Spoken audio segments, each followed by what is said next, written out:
ve 17 hiləsində necə? Yəni bu drift modu və yanında Uğur var. Uğurun maşını göstərmək bilmirəm.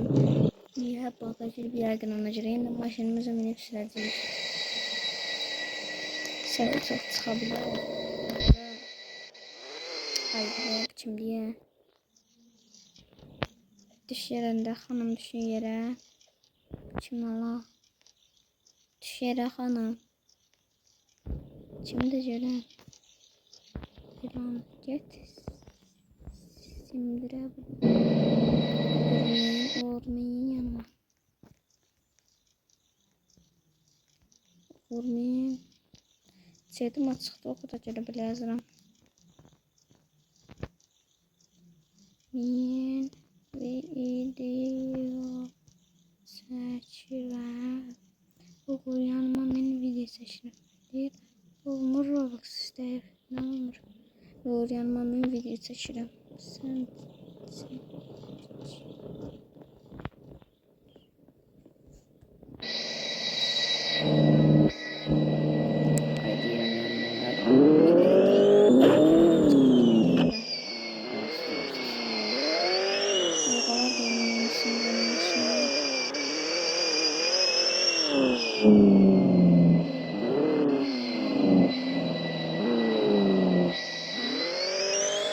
bugün bu oyunu sayılarken deneyeceğiz. Bu drift modu böyle var. Onu deneyeceğiz.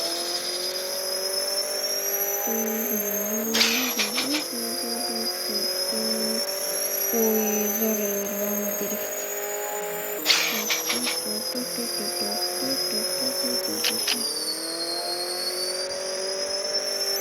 Ama zor olur da drift. Zor deyən kimi ağzımda qaldı da. Görürsünüz, mən baxdım belə güzel. Doma.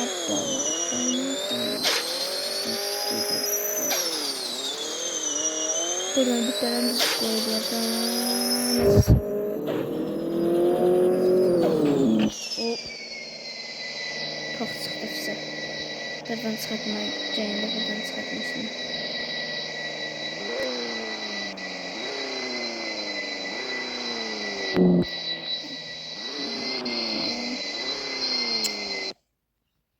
Maşın ilişti kaldı burada. Çıkartacağım cayında alaydan yıktı maşını.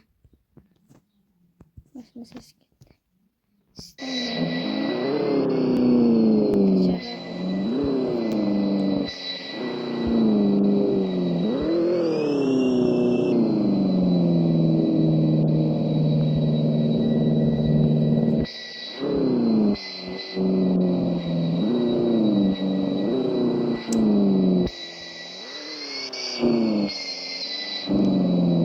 Cayındalaydan yıktı maşını.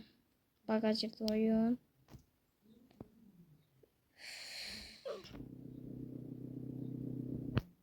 Neyse dostlar, videomuz bu kadar idi. Videomuzun sonuna geldik.